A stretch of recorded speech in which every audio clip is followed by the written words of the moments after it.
ದ್ವೀಪ ರಾಷ್ಟ್ರ ಶ್ರೀಲಂಕಾದಲ್ಲಿ ದಿತ್ವಾ ಸೈಕ್ಲೋನ್ ಅಬ್ಬರ ಹೆಚ್ಚಳ ಆಗಿದೆ. ಅಕ್ಷರಶಃ ಶ್ರೀಲಂಕಾ ಈ ಸೈಕ್ಲೋನ್ಗೆ ತತ್ತರಿಸಿ ಹೋಗಿದೆ. 160 ಜನರು ಬಲಿಯಾಗಿದ್ದಾರೆ. ಈ ಸೈಕ್ಲೋನ್ಗೆ 203 ಜನ ಇದುವರೆಗೂ ನಾಪತ್ತೆ ಆಗಿದ್ದಾರೆ. ಹೀಗಾಗಿ ಸಾವಿನ ಸಂಖ್ಯೆ ಮತ್ತಷ್ಟು ಏರಿಕೆ ಆಗೋ ಸಾಧ್ಯತೆ ಇದೆ. 160 ಜನ ಈ ತನಕ ಬಲಿಯಾದವರಂತ ಸಂಖ್ಯೆ, 203 ಜನ ನಾಪತ್ತೆ ಆಗಿದ್ದಾರೆ. ಜಾಫ್ನಾ, ಘಾಲೆ ಸೇರಿ ಹಲವು ಭಾಗಗಳಲ್ಲಿ ಹಾನಿಯಾಗಿದೆ. 50,000ಕ್ಕೂ ಹೆಚ್ಚು ಸಂತ್ರಸ್ತರು ಕಾಳಜಿ ಕೇಂದ್ರಕ್ಕೆ ಶಿಫ್ಟ್ ಆಗಿದ್ದಾರೆ.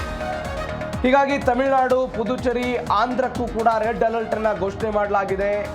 ಕರ್ನಾಟಕದಲ್ಲೂ ಕೂಡ ಹಲವೆಡೆ ದಿತ್ವಾ ಅಬ್ಬರ ಆಗುವಂತ ಸಾಧ್ಯತೆ ಇದೆ. ಈಗಾಗಲೇ ಬೆಂಗಳೂರಿನಲ್ಲಿ ನಾವು ಗಮನಿಸ್ತಾ ಇದ್ದೀವಿ, ಮೋಡ ಕವಿದ ವಾತಾವರಣ ಇದೆ, ಜಿಟಿ ಜಿಟಿ ಮಳೆ ಬರ್ತಾ ಇದೆ. ಬೆಂಗಳೂರಿನಲ್ಲಿ ಕಳೆದ ಒಂದು ವಾರದಿಂದ ವಾತಾವರಣವು ಕೂಡ ಯಾವ ಪರಿಪ್ರಮಾಣದಲ್ಲಿ ತಂಪನೆಯ ವಾತಾವರಣ ಇದೆ ಅನ್ನೋದನ್ನು ಕೂಡ ನಾವು ಗಮನಿಸ್ತಾ ಇದ್ದೀವಿ. ಶ್ರೀಲಂಕಾದ ಸ್ಥಳೀಯರು ಹೇಳ್ತಾ ಇರೋ ಮಾಹಿತಿಯ ಪ್ರಕಾರ 1990ರ ನಂತರ ಈ ಪರಿಪ್ರಮಾಣದಲ್ಲಿ ಒಂದು ಸೈಕ್ಲೋನ್ ವ್ಯಾಪಕವಾದಂತಹ ಜೀವಗಳನ್ನು ಬಲಿ ತೆಗೆದುಕೊಂಡಿದೆ, ಹಾನಿಯನ್ನು ಸೃಷ್ಟಿ ಮಾಡಿದೆ, ಅನೇಕ ಮನೆಗಳು ಬಿದ್ದು ಹೋಗಿದೆ, ಅನೇಕ ಜನ ನಾಪತ್ತೆ ಆಗಿದ್ದಾರೆ. ಆ ಪರಿಪ್ರಮಾಣದಲ್ಲಿ ಶ್ರೀಲಂಕಾದಲ್ಲಿ ಆಗಿರುವಂತಹ ಬೆಳವಣಿಗೆ ಇದು. ಹೀಗಾಗಿ ದಿತ್ವಾ ಚಂಡುಮಾರುತಕ್ಕೆ ಇದುವರೆಗೂ 160ಕ್ಕೂ ಅಧಿಕ ಜನ ಮೃತಪಟ್ಟಿದ್ದಾರೆ, 200ಕ್ಕೂ ಅಧಿಕ ಜನ ನಾಪತ್ತೆ ಆಗಿದ್ದಾರೆ. ನಾಪತ್ತೆ ಆದವರು ಹೇಗೆ ಸಿಗ್ತಾರೆ, ಬದುಕುಳಿದವರು ಎಷ್ಟು ಜನ ಆಗ್ತಾರೋ, ಹೀಗಾಗಿ ಸಾವಿನ ಸಂಖ್ಯೆ ಜಾಸ್ತಿ ಆಗೋ ಸಾಧ್ಯತೆಗಳು ಖಂಡಿತವಾಗಿಯೂ ಶ್ರೀಲಂಕಾದಲ್ಲಿದೆ.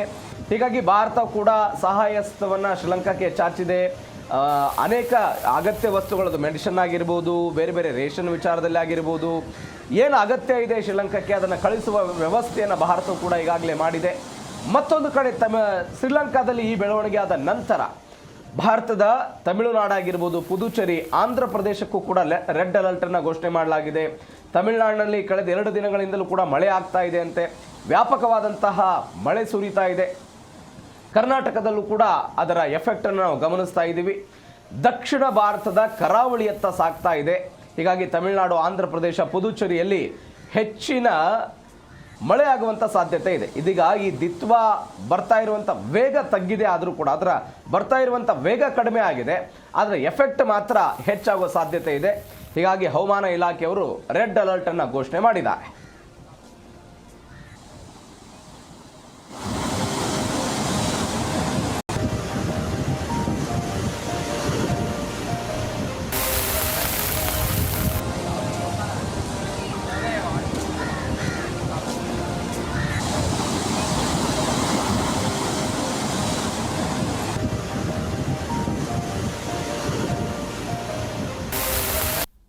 It is not a very full-fledged storm.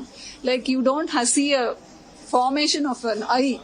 In very intense storms, you can see the eye of the storm very, very well formed.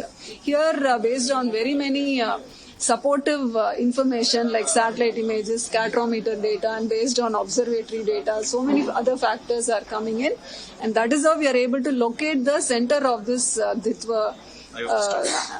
Exactly, we are just saying the center of the storm. There is no clear-cut eye of the storm like with a clear wall cloud region. That kind of a typical textbook like tropical cyclone is not seen in this case. What effects are going to be for Chennai, ma'am? Chennai, we are expecting some damages like because of winds and rainfall activity. Trees may get uprooted, branches may get fallen, electrical wires may get snapped. Mainly we expect the people to take the warnings seriously and remain indoors, because ultimately all warnings are given for the safety of the public. Sometimes one can feel that it is over-warning, but over-warning is also a necessary factor for safety for the public. Otherwise they will unnecessarily venture out and get involved in many problems. That is the sole reason why. How many teams are there in Tamil Nadu and Andhra? Who would like to know? See, in Tamil Nadu we have as of now deployed 14 teams, and they are mostly deployed in the coastal areas.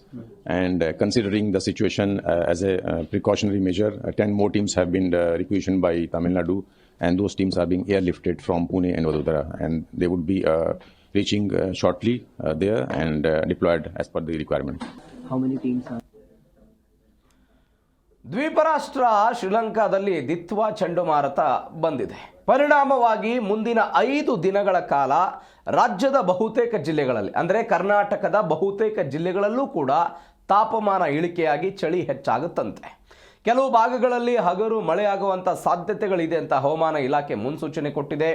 ನಿನ್ನೆ Bengaluru 16 degree Celsius ಇತ್ತು, ಆಗುಂಬೆಯಲ್ಲಿ 14.7, ಮೈಸೂರು 16.2, ಹೊನ್ನಾವರದಲ್ಲಿ 19.3, ಕಾರವಾರ 19.6, ಮಂಗಳೂರು 21.1, ಬೆಳಗಾವಿಯಲ್ಲಿ 13 Celsius, ಬೀದರ್ನಲ್ಲಿ 12 Celsius, Vijayapura ಜಿಲ್ಲೆಯಲ್ಲಿ 12 degree ಸೆಲ್ಸಿಯಸ್ನಷ್ಟು ಕನಿಷ್ಠ ತಾಪಮಾನ ದಾಖಲಾಗಿದೆ.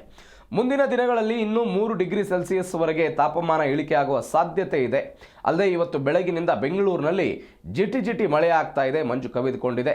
ಹೀಗಾಗಿ ಬೇರೆ ಬೇರೆ ಭಾಗಗಳಲ್ಲಿ ಬೆಂಗಳೂರು ಸೇರಿದಂತೆ ರಾಜ್ಯದ ವಿವಿಧ ಭಾಗಗಳಲ್ಲಿ ಮುಂದಿನ 5 ದಿನಗಳ ತನಕ ಈ ಚಳಿ ಜಾಸ್ತಿ ಆಗುವ ಸಾಧ್ಯತೆ ಇದೆ. ಬೆಳ್ಳಂಬೆಳಗ್ಗೆ ತಾಪಮಾನ ಇಳಿಕೆ ಆಗ್ತಾ ಇದೆ, ಜಿಟಿ ಮಳೆ ಬರ್ತಾ ಇದೆ.